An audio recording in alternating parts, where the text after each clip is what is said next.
இன்றைக்கி எங்கள் ஊரில் திருவிழாவுடைய கடைசி நாள். ஆல்ரெடி கூழ் ஊற்றுறது, பொங்க வைக்கிறது, மாவிளக்கு எடுக்கிறது, பூ மிதிக்கிறது எல்லாமே முடிஞ்சிருச்சு. கடைசி நாள் அன்றைக்கி சாமி ஊர்வலம் வருவாங்க. அவங்களுக்கு அர்ச்சனை பண்ணிட்டா ஃபெஸ்டிவல் முடிஞ்சிடும்.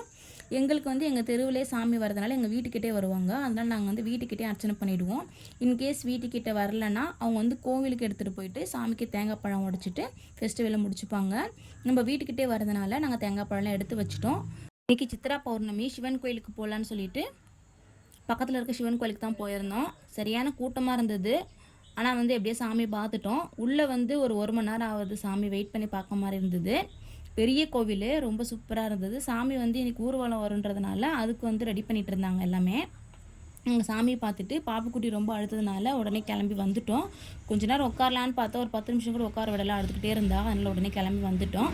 கோவிலேருந்து வர வழியில் ஒரு பார்க் மாதிரி இருந்தது. அங்கே குழந்தைங்களாம் விளையாடிட்டு இருந்தாங்க. சரி பாப்புக்குட்டி கொஞ்சம் நேரம் வேடிக்கை பார்ப்பான்னு சொல்லிட்டு கொஞ்சம் நேரம் அங்கே உட்காந்துட்டு இருந்தோம்.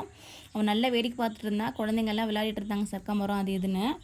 கொஞ்சம் நேரம் பாப்புக்குட்டி அவங்க விளையாட்டு காமிச்சிட்டு அதுக்கப்புறமேட்டா ஒரு ரொம்ப தலைவலி மாதிரி இருந்தது. அதனால் டீ குடிச்சிட்டு அங்கேருந்து வீட்டுக்கு கிளம்பிட்டோம். ஹஸ்பண்ட் வேணான்ட்டாங்க. நான் மட்டும் டீ குடிச்சிட்டு அப்புறமேட்டு கிளம்பிட்டோம். எப்பயுமே சாமி நம்ம வீட்டுக்கிட்ட வரதுக்கு எப்படி விடியகால 4 மணி 5 மணிக்கெலாம் வந்துடும். இந்த வாட்டி ரொம்ப லேட் ஆகிடுச்சி. விடிஞ்சிருச்சு. 7:30 மணி போல் தான் நம்ம வீட்டுக்கிட்டே சாமி வந்தாங்க. பெருமாள் சூப்பராக திருவரங்கத்தில் இருக்க பெருமாள், ஸ்ரீரங்கம் பெருமாள் பேர் அவ்வளோ அழகாக அலங்காரம் பண்ணியிருந்தாங்க. செம்ம சூப்பராக இருந்தாங்க. எப்பயுமே 2 சாமி வருவாங்க. ஒன்று பெருமாள் சாமி, இன்னொன்று அம்மன் சாமி வருவாங்க, மாரியம்மன் சாமி. ஃபஸ்ட்டு பெருமாள் சாமிக்கு அர்ச்சனை பண்ணி அதுக்கப்புறமேட்டா பின்னாடியே மாரியம்மன் சாமி வந்தாங்க. அவங்களும் சூப்பராக அலங்காரம் பண்ணியிருந்தாங்க. அவங்களுக்கும் அர்ச்சனை பண்ணி முடிச்சிட்டோம். அதுக்கப்புறமேட்டா சாமி இன்னைக்கு காலையில் ஊர்வலம் வந்தாங்கல்ல, அன்றைக்கி ஈவினிங்கே இன்னொரு சாமி ஊர்வலம் வருவாங்க. அவங்க மஞ்ச மாரியம்மன் சாமின்னு சொல்லுவாங்க. இங்கே ஃபுல்லாக மஞ்சள் தண்ணி ஊற்றிக்கிட்டு சாமி ஃபுல்லாகவே மஞ்சளே அலங்காரம் பண்ணியிருப்பாங்க.